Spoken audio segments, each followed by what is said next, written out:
Rachel Baribeau, and I am so glad to be with you. If you are watching this right now, or if you come upon us later, please make sure to hit the share button and share this piece of goodness, this wisdom, with somebody else out there that needs it.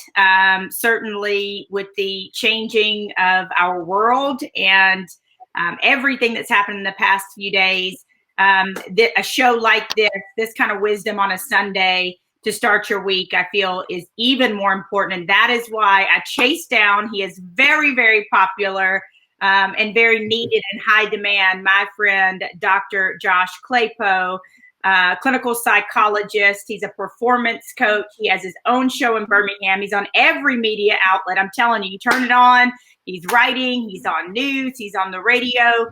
And I wanted to have you on, Dr. Josh, this week to talk about our new normal right now and how we cope, especially considering we are living in I wouldn't even say 24/7 news cycle. I mean, it's minute by minute, second by second. You can get it via Twitter, via Instagram, via Facebook, whatever it is. So let me first ask you, Dr. Josh, how are you, my friend? I'm good. How are you? It's good to be with you on your show. Yes. Isn't that's the best? I know. So it's a little different. Usually I'm a guest with Tony Curry and Dr. Josh every Thursday morning, and we talk about everything you can think of when it comes to sports, life, motivation. And just as a disclaimer, I just want to say this for everybody. Dr. Josh is the person that I go to with I'm changing the narrative. He's the person, I call myself a street therapist. He's the real therapist. And when I feel overwhelmed, anxious, when I don't feel in control of my feelings or the world, Dr. Josh, you're the person I go to. And you and I'm so grateful.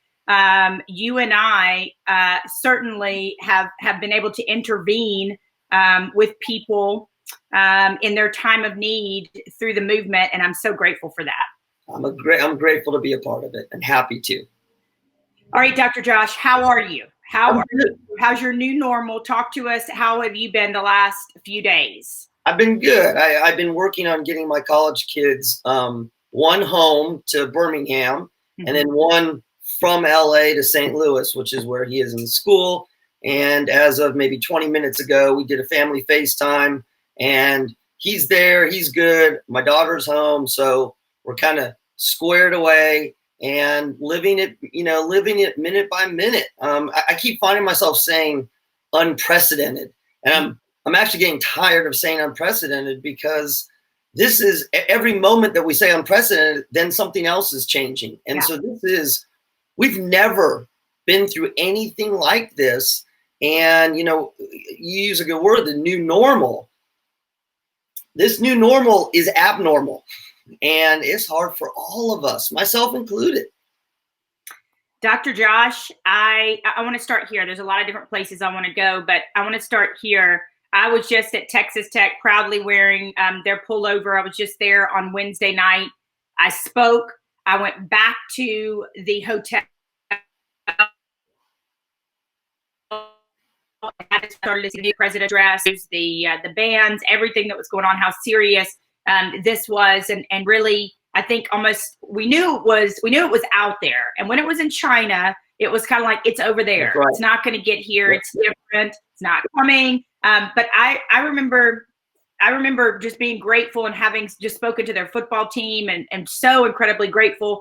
But I remember leaving there when our new normal hit and going, I don't know when the next time I'll be able to be assembled with 100+ individuals. And I don't know when the next time, Dr. Josh, I will be able to hug a player, a king or a queen, or hug somebody without worrying about the coronavirus. And that's our new normal. So I'll start here. How are your kids, for anybody that's watching, any of my kings and queens, parents, whoever it may be, how are your kids handling the idea? Because I do worry about our kids. I worry about older people, their mentals, their chicken, their money, their physical health. How are your kids dealing with the unknown that we don't know when we'll go back? We don't know what the future holds. Well, I mean, I think one of the things that I'm seeing with my kids which is probably more important for us as adults. And I'm going to use you as an example. You did a little bit of it right there, which I'm seeing in older. When I say older, our age, older. I don't know when the next time I'm going to be able to hug somebody, hug one of my kings or queens. My kids are, at 18 and 20, they're a little more in the short term, like what's going to happen for the rest of the semester? Are we going to have finals? And I actually think that that's healthier than what we tend to do, which is, oh my goodness, our world is forever changed, which it is, but that doesn't help us. That doesn't help us because particularly to use your example, you're going to get to hug your kings and queens again. We are doing this, and I have to remind people this. We're doing this to prevent something bad. We're doing this this is not for the rest of our lives. Thank you. Exactly. And so again, what are my kids worried about? My daughter's worried about, when am I going to go back to school? Is it going to be at the end of the semester or not? She's not worried about 4 years from now or 5 years from now. And it's important to remember that because this is something that we're doing to stop a bad thing from happening.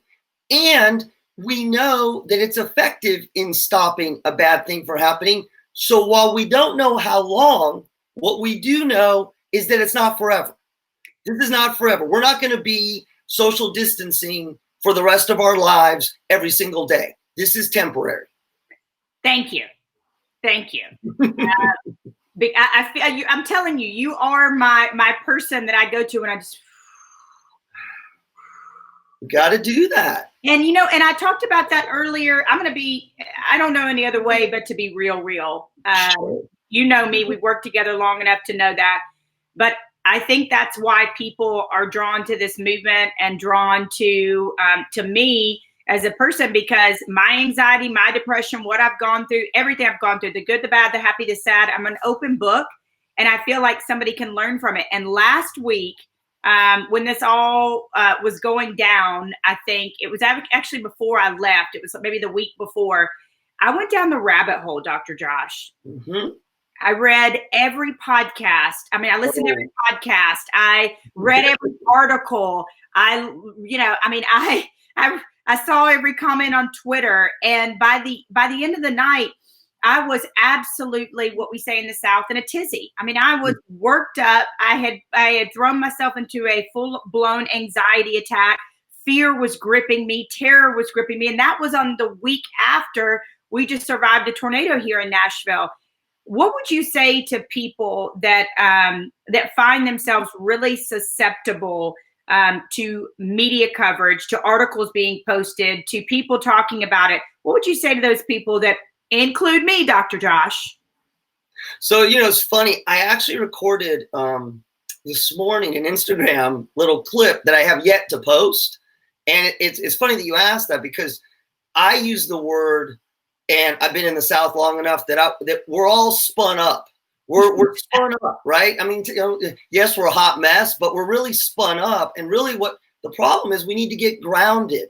And I know that's kind of a yoga term-ish, but the problem is that we're so spun up because minute by minute, this is changing. I always recommend, look, you need to take a news break. But I think of all times, because there's so much breaking news, and this is what I think is different, it is varying state by state, city by city, county by county. But if you're on Twitter, you get to see everybody's county and everybody's city. And so even though you can say, well, I know that I live here in Birmingham and it doesn't pertain to me, I got relatives in LA.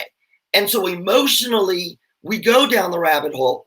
We have to ground ourselves every day, maybe every hour. You did a video about breathing. Yes. And that's great. But there are other things that we can do to ground ourselves. I'll tell you what I do. Okay. It's everything from, I'd like to exercise. No, I do that. But you know what grounds me more than anything else? Yes, I have my daughter here and I have my wife, and that's it. My Labrador Retriever. I love it. I look at that big old lab, and for a minute, I'm grounded. I'm back down to earth.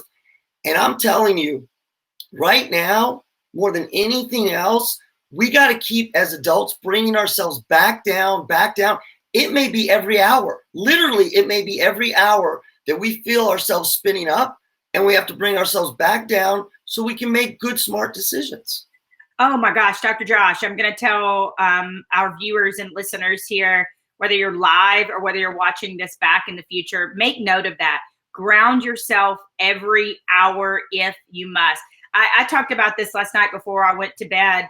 And I think what you're saying plays right into that. And I said, listen, as you go to bed tonight, this has been my new mantra.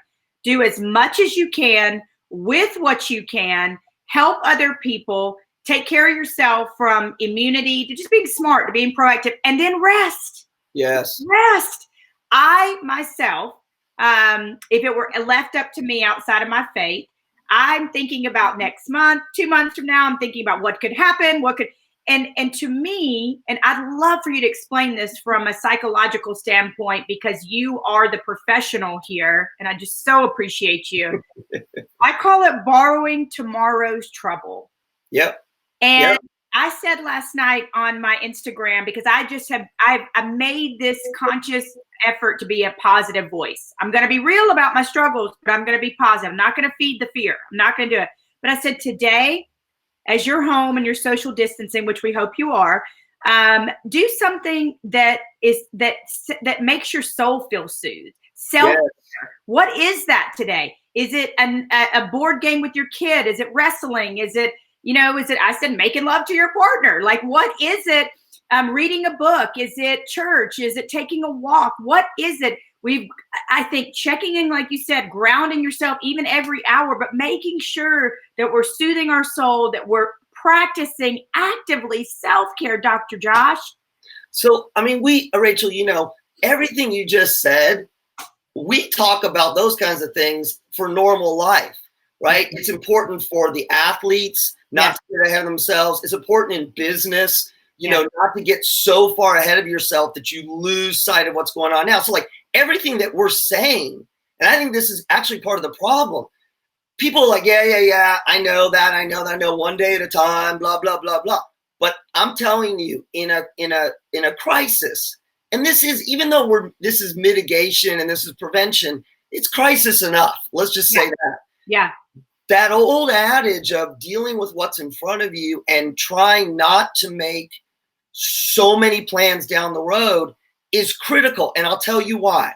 Okay. Literally, and this is a great real world example.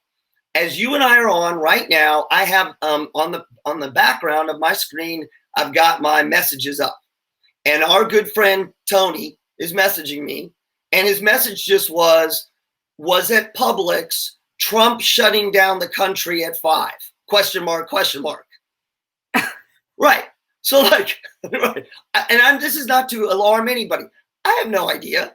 But my point is right now, we can only deal with what is right in front of us. And the reason that this is so important, and the reason that if you find yourself thinking, what about tomorrow? What about my business meeting? What about my travel? What about school? What about kids? We are in a period where the whatabouts, we don't know. But here's the thing you have to remember. It's not just for you. Everybody's in the same boat. We are all in the same boat. I have appointments all day long tomorrow. I have no idea if they're going to happen or not. You know what? So same with you, Rachel. Same with everybody who's watching. When we're anxious, we always think about ourselves as being the only ones anxious, or at least that's how we feel. This is global. And so as much as your mind's going to go to what about the next thing and the next thing, grounding yourself means pulling yourself back and saying, okay, I went there. What do I need to do today? What do I need to do right now? And here's the other strange thing. It's kind of like when we have, I don't know, depending where you are in the country, bad weather day and everything gets canceled. Or if you're a parent and your kid gets sick, I always use this. When your kid gets sick, it's the ultimate excuse. Everything stops. You deal with that. That's where we're at right now. I don't know what's going to happen at 5 or 6 or 7 or 10. So I am interacting with Rachel, my friend, right now, and all of her viewers. That's all I can do right now. Okay, so first of all, if you have a question, please ask it. If you have a comment, we would listen. Sunday Soul has always been. I'm going to get teared up here. Has always been about. You know me, Dr. Josh. Has always been about. Good. Okay. Is preparing you for your week. Is giving you a nugget of goodness to be able to go on your week. And maybe this week it's not so much inspiration as it is survival, as it is. Taking care of your mentals, as we've heard it called, is being the best that you can be. It's not breaking down, right? And so I do this every Sunday at 4 p.m. Central, 5 p.m. Eastern. This is a service to you. And I bring on people that I know that you're going to learn something from.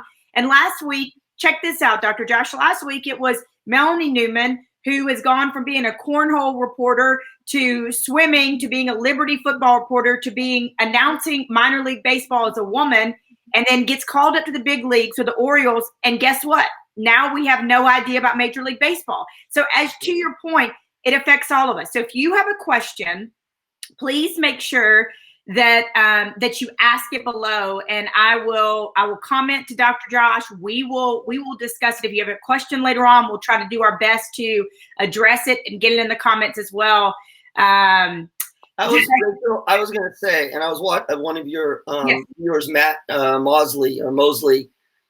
There's a lot of people who are in professions where things are either scheduled out or, and I'm seeing this with the universities and in the health professions, they're either considered essential personnel, non-essential, semi-essential, and even those people where I work with a number of companies, and I'm thinking about one large utility company that's doing contingency planning, and they're planning for every scenario. But even then, there are changes that are happening hour by hour. So the reason that I'm stressing to people, as much as you can, go with the information that you have in the moment, and in the back of your mind, know that whatever information you have, it may change. But the difference is, and I've seen people do this, and I'm trying my best to convey, people are feeling like either this is being overblown, oh my gosh, there really isn't a problem, or they're going the other direction. Yeah, it's the apocalypse, i.e. we're seeing people hoard toilet paper and all that kind of stuff. What we're doing is this weird in-between thing where, as a country, we're trying to behave in a certain way so that we don't get sick and others don't get sick. We've never done that. And I'm not saying to be happy about that, but I was doing another podcast, and they were asking, what do you tell your children? That's a good question. Please, what do you tell your children? Well, think about it. We are working together. Okay. I'm painting the rosiest picture. We're working together to keep each other healthy and alive. When have we ever done that as a country?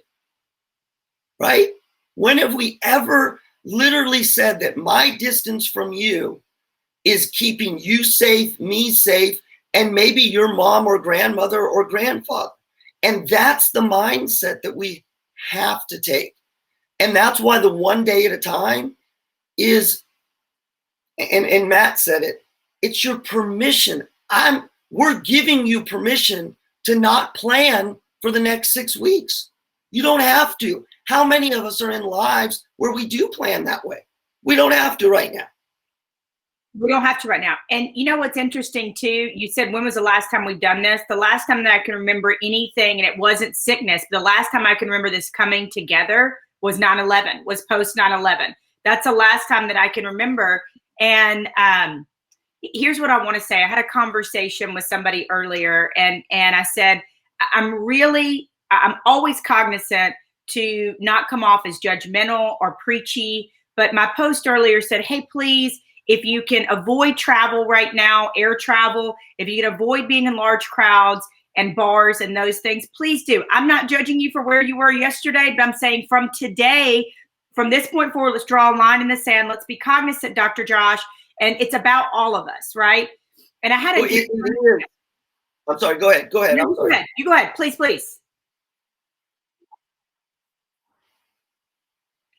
So I was just going to say, the other thing that's really strange, there's a little bit of a delay. The other thing I was going to say is all these things we're being asked to do voluntarily, they're flipping our lives kind of upside down. And what I mean by upside down is not so much that they're real punitive or we're being locked in our houses, but they are changing our routines.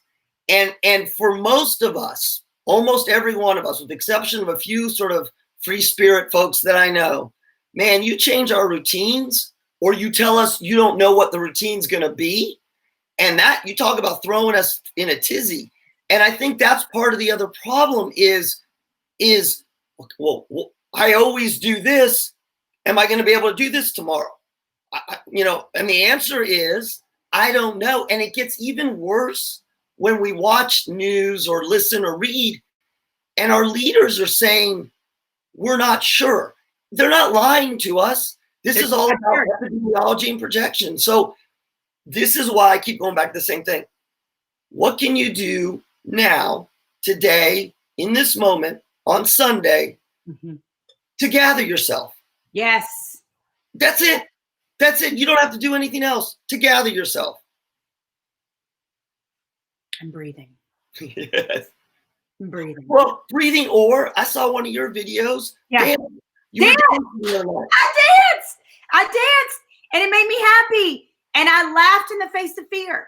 So, for me, there's also the faith part of it. Whatever it is you believe, I believe faith and fear cannot continue to walk along the same path together. I believe it's natural human nature to feel fear, but then what do we do with that?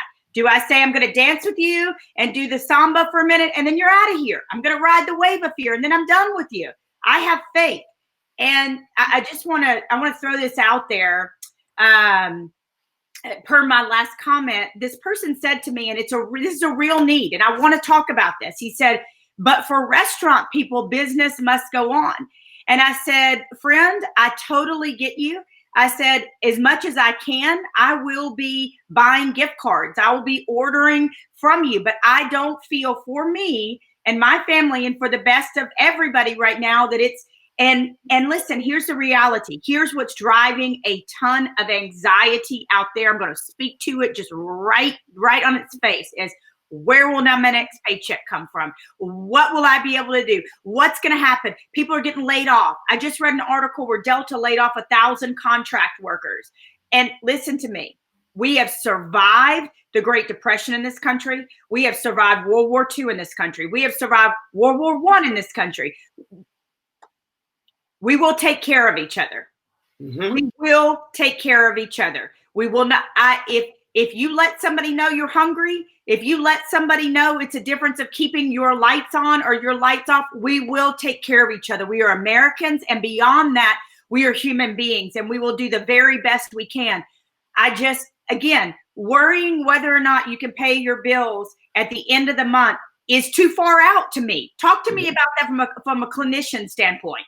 Well, it is, unless you're worried about paying your bills at the end of the month. I mean, that's the thing, is that for some people, the idea of I'm not going, we've thrown out some definite dates, 2 weeks, 3 weeks, those kinds of things have been thrown out, schools being closed, those kinds of things.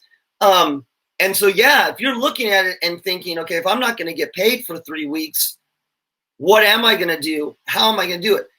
I would say this, and I'm broad brushing this a little bit, but I have been actually very surprised. I've had to cancel flights for my kids. I've had to change hotel reservations. And without exception, I have yet to see big industry not waive cancellation fees, not waive, not give refunds back. And I know that's hurting their business. But my point is, like you said, if you're hungry or you don't think you can keep the lights on or whatever, I know from working with one of the largest utility companies in the South, they've got all kinds of contingency plans for their customers. So because, and this is the thing, it does feel, there are people who are going to be in more difficult times than others, but we all are impacted by this. And what that means is we all are thinking about not just ourselves, but other people. Yes. Every school look how quickly we're mobilizing, going from free school meals to extra dollars for SNAP programs so that kids will be fed. I know of one university president that said, if there's any student who, because they had to vacate the dorms, if there's any student who's having to go back to no food or a violent situation, I want that student to come to me in complete confidence, and I personally will make sure that they don't have to go back to that situation. And that's the point. That's the point. You may have to ask. You may have to reach out. We can't promise that we're going to see you if you're hurting and we don't know about it. But if you're hurting, there is nobody here in this country that's saying we don't care, because we're all affected by it. It's not a sector. It's not LA. It's not Nashville. It's not Alabama. All of us. Every one of us. And that's unique. Okay, so Kathy, and my old neighbor, I just adore her. She says the financial ripple is going to be extremely huge, but millions of people will be in the same boat. I thought I could do Uber and Lyft as I have no work this week, but there isn't enough for drivers here in Atlanta. Listen to me. I feel you, Kathy. I've had this conversation because, again, I'm very vulnerable. My schedule was packed for April to fly to places and address large crowds of people. That is what I keep a roof over my head with. Right. That is what sustains this movement.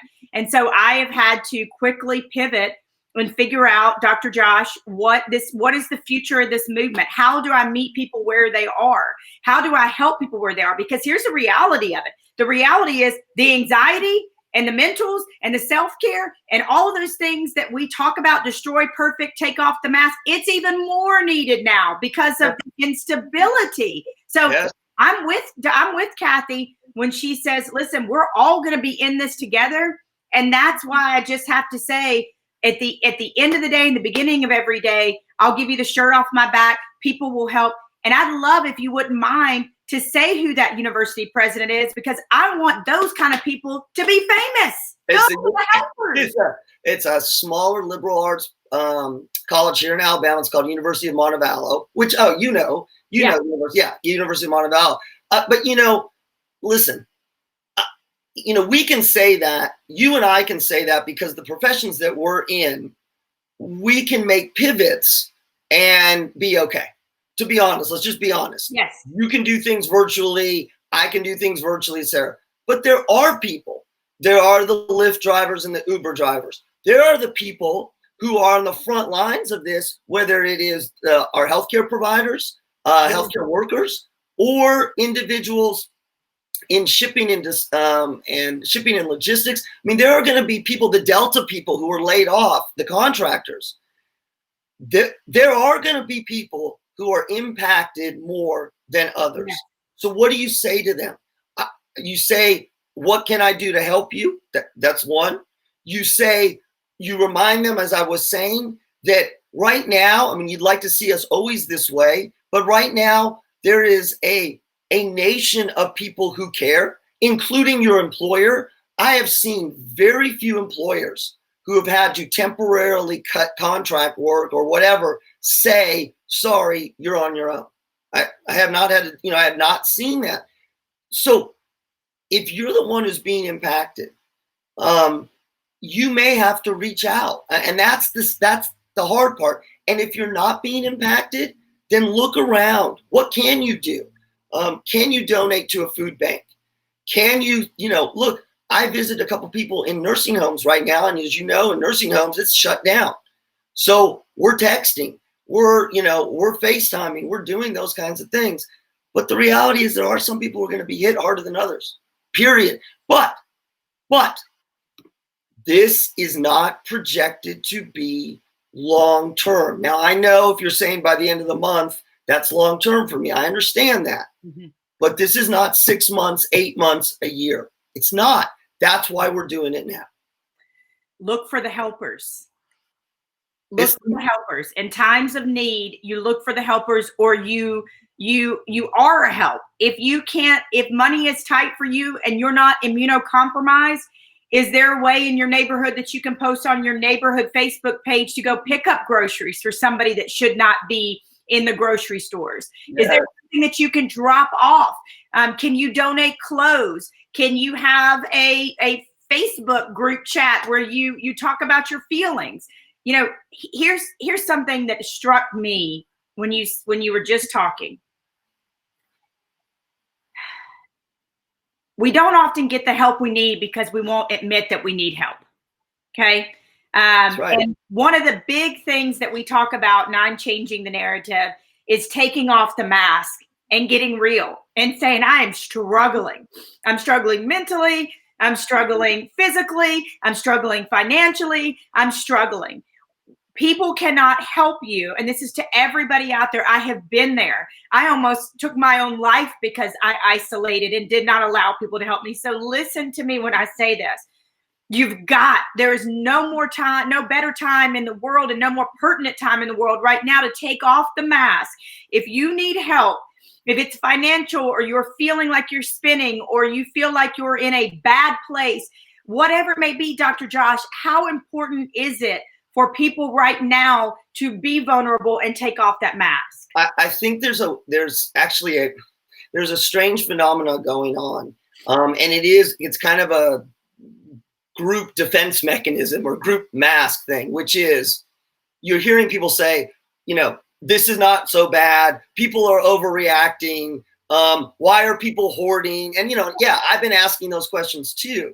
But what that does to some people, for some people who are feeling really anxious right now, really nervous, this is, let's use a clinical, non-clinical, this is freaking them out.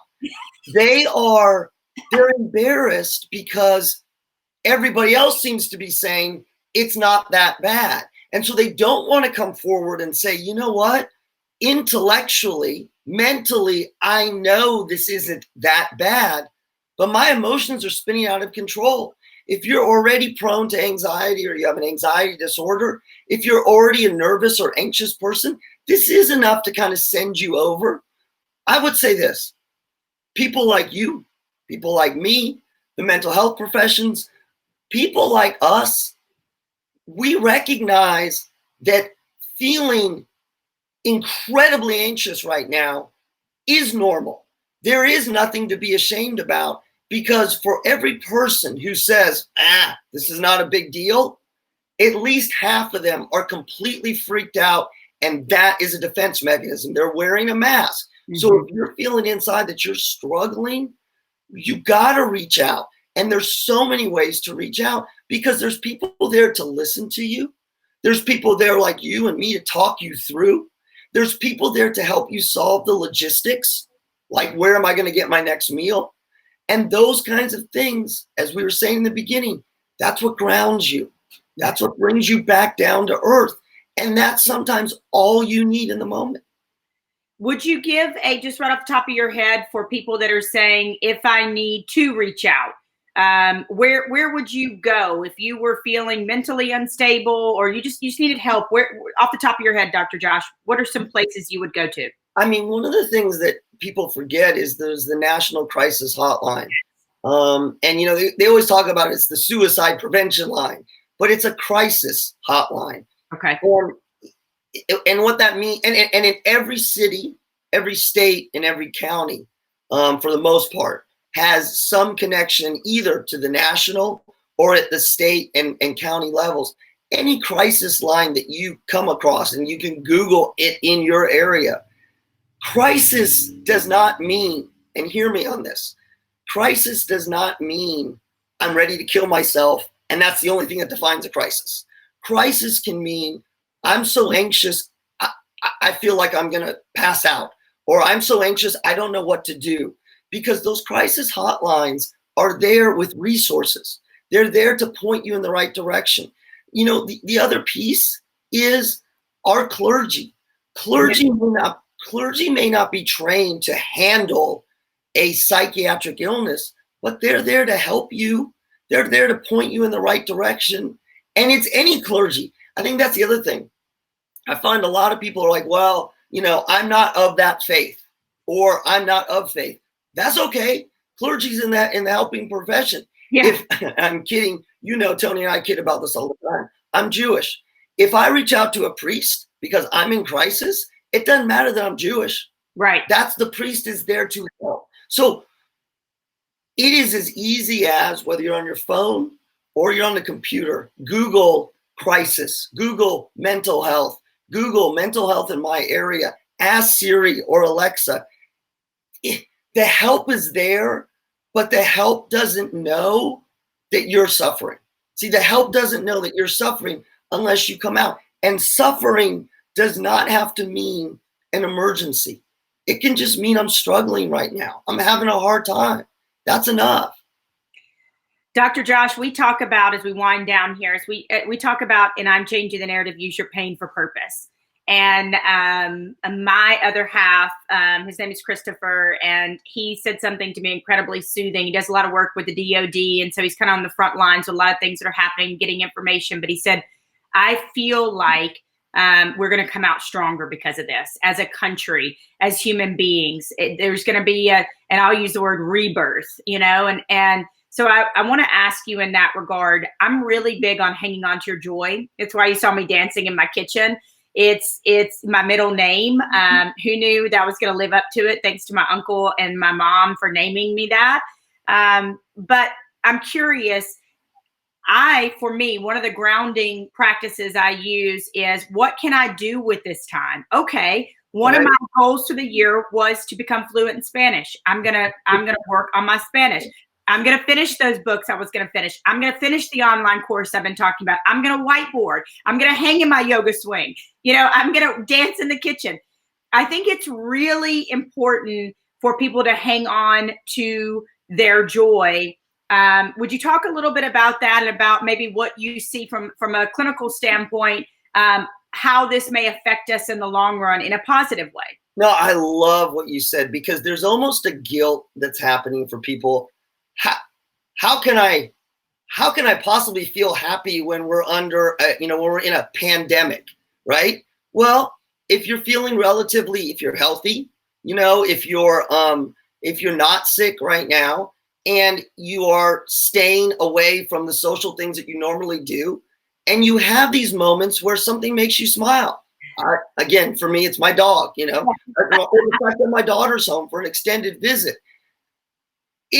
It's not only okay, it's important that you do have the joy. The joy is going to help balance this out. There is nothing wrong with feeling happy, or even, to your point, let's say your work's been cut, or you have to work from home.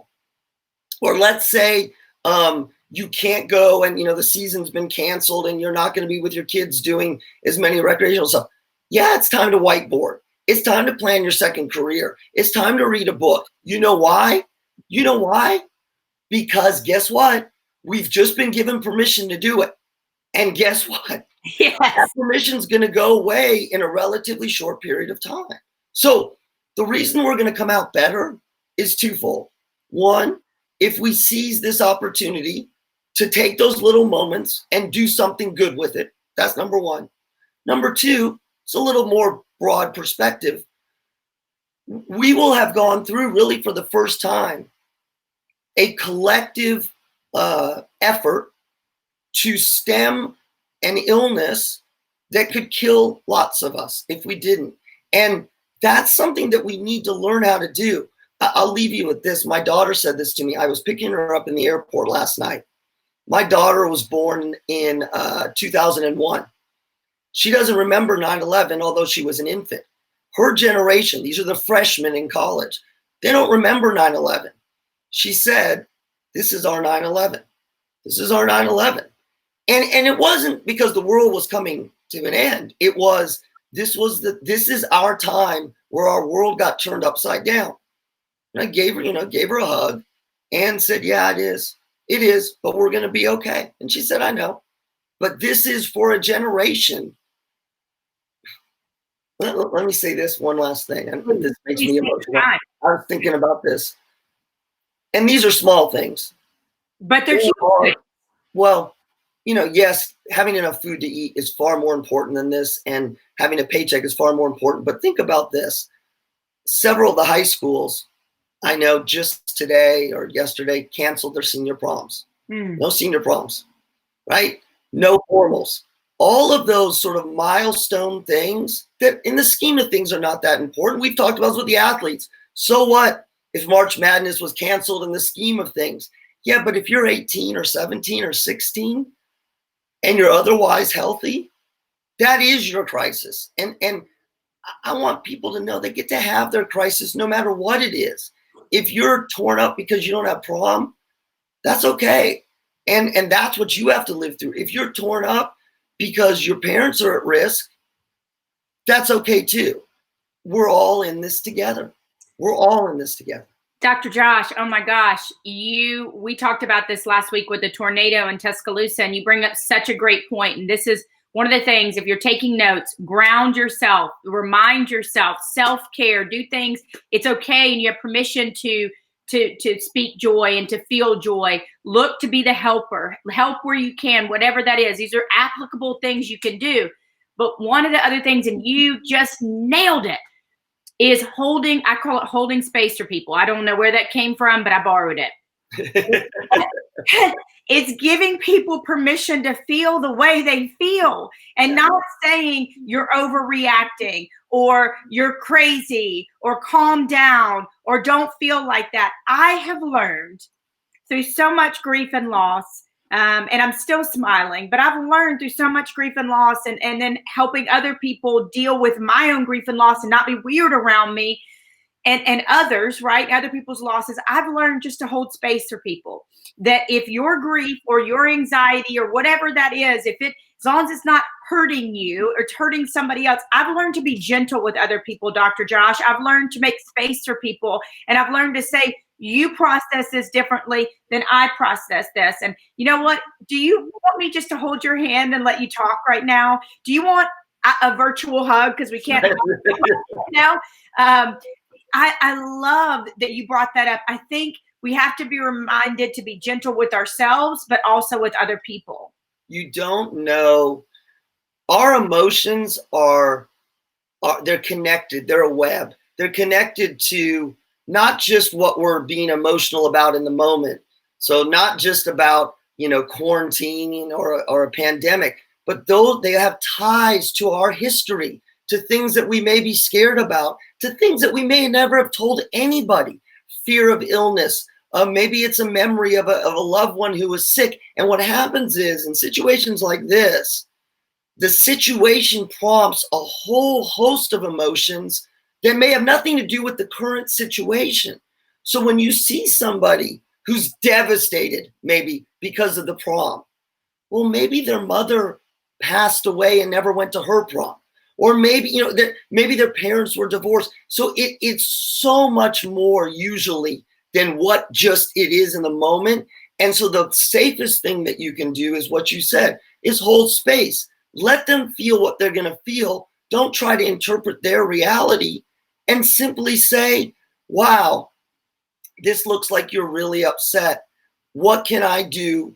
If anything, what can I do to help you? What can I do to be there for you? Versus trying to talk them out of where they are, because they are where they are. And the best way they're going to get past that is to know that somebody accepts them for where they are, not just who they are, but where they are in that moment. That's how we get people through crisis. Last question for Matthew Mosley. What is he said suggestions for gatherings. Yeah. What's the protocol you're for your family? I mean, look, and we're struggling with it, to be honest with you, because there are not mandates yet. I mean, there are requests, but there are not mandates. And I'm watching too. What are we supposed to be doing? We're supposed to be staying within our own family.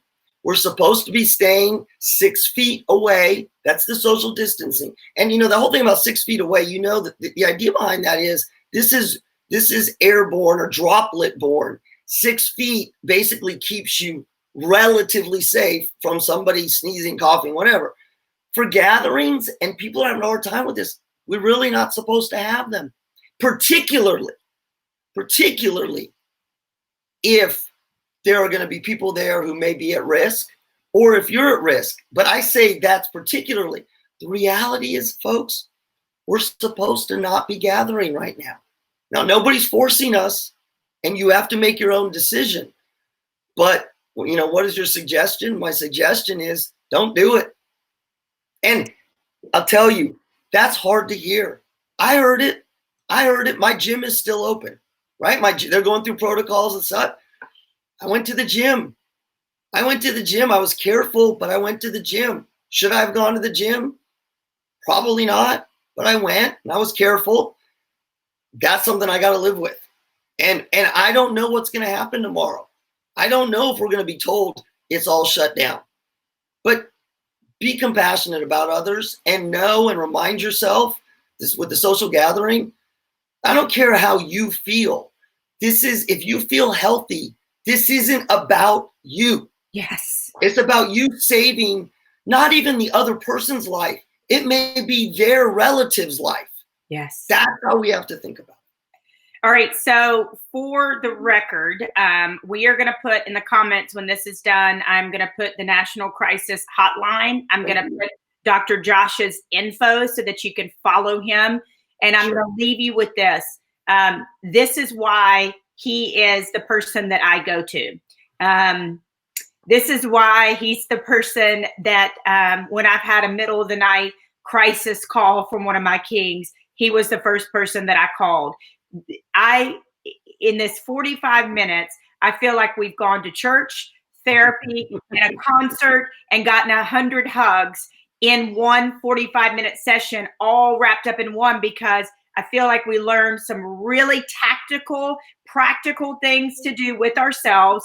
We ask questions, and this is why I'm such a big proponent of therapy.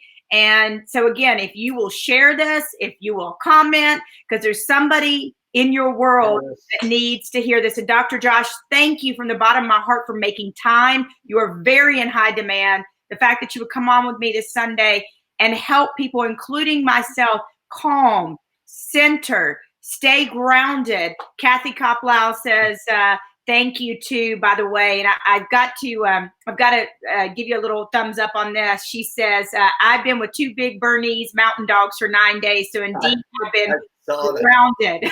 I have my little buddy Joe, who's a therapy dog, and he's kept me grounded as well. Thank you, Dr. Josh. I so appreciate you. Thank you, Rachel. All right. Thank you, guys. We'll see you next week for Sunday Soul.